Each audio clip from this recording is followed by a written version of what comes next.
Now, Coach Allen, when you're trying to set the tone at the beginning, I was kind of discouraged here because, when you talk about hidden yardage and, field position and all that, I thought we did not take advantage of that. The Saints ran all but one of their first 19 plays in Panthers territory. I say, we should be winning by double digits. I'm not saying got to score a touchdown every time, but you have to be a little concerned, or maybe we got to take advantage of this, especially when you start a game and you have your first 19 plays are in Panthers territory. Yeah, look, there's no question, Bobby. I mean, I don't think we took advantage of the field position that we had. I thought we had a good first drive going. We were able to run the ball a little bit. We obviously stalled out in the red zone, which was, the one time in the red zone that we weren't able to get a touchdown. And then, look, the frickin' turd in the punch bowl is like, you get down there and you miss a chippy field goal, and that really, takes a little bit of the wind out of your sails. And and then the next opportunity we have after a takeaway, we're unable to convert that into points. And then I think it was our third drive we were finally able to kind of get on the scoreboard. So, I was disappointed that we weren't able to take advantage of some of the field position that we got in that game. Coach, second-year linebacker Nephi Sewell, 8 tackles, 2 tackles for a loss last week, and then the blocked punt. I mean, literally, if you kind of stop it, freeze frame, the Hecker is kicking the ball. It's Hecker's foot, the ball, and Sewell all touching each other at once. I mean, he was there. He, came in unblocked on the outside, and, man, that was a huge play. You talk about, turning a game's momentum from 7-3 to 14-3 like that. Yeah, look, I mean, it was 3 phases of the game, and obviously that was a huge play in the game. I think they actually ruled it a fumble, because he got there so soon. Created contact with the ball before the punter did. So I think it actually went down as a fumble and a fumble return for a touchdown. Look, I thought it was great to see 2 young guys, making that play with Nephi blocking it or causing the fumble, however you want to look at it, and DeMarco Jackson being right there to pick it up and run it in for a touchdown. That was awesome to see a couple of young guys step up and make some plays for us. Now, Coach Allen, to stay along those lines, young players, and I thought, he's talking about hidden yardage and flipping the field. I thought we had a big advantage except for the missed field goal. When you talk about field position and all that, the return game, Lindbaum Jr., I thought he was outstanding, taking over for Rashid Shaheed. I mean, that's one less first down you got to get. He had 2 punt returns for 11.5-yard average. 12 was his longest gain. So I think you would take that every game if you had that kind of production, that you double digits in the punt return game. Yeah, look, I thought he made a significant improvement this week from where we were last week. We kind of talked to him a little bit about, getting more north and south with the returns. Don't dance so much. He took the coaching to heart. He had 2 punt returns where he got possession of the ball, went north and south. I think they were, double-digit punt returns. Get us 1 first down. And look, we're close on the one kickoff from being able to break that for a long one. So I thought he hit that one really well. So there were some good things I saw on the special teams. Coach Allen, everyone talks about, maybe in the 21st century, they're a little more sensitive. As of late, to me, it was no big deal. I agree with you 100%. Come on, it's football. You might have arguments with your wife, you have arguments with your teammate. You can't keep it to heart. It's just in the heat of the battle. And you look what occurred between Erik McCoy and Derek Carr.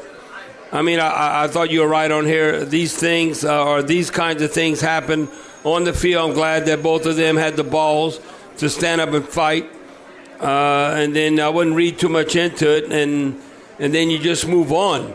If you look at it, that might have lighted a fire because Derek Carr all of a sudden has 82 of his 119 passing yards came in the fourth quarter after all that happened. So it's all a matter of coming together and y'all fighting for the same goal. But a lot of times when you have incidents like that, I've been part of that on the sideline and on the field. So, I mean, now they got more cameras and everything. But to me, the public tends to make more of a big deal out of that. And I said this in the point after the game. I said, all I know after that happened, we scored more and played better. So why is that a negative?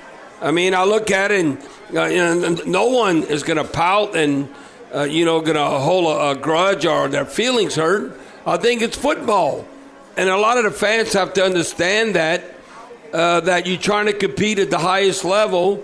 And my estimation or guess, that it was probably something to do with the protection. It was like, who do you call, the Mike linebacker or whatever? And then I know you're always supposed to block the A-gap up the middle. I know that. You block inside out. So if I'm Bobby, just it sounds guessing, like you've had that experience before. Yeah, hell yes, I did.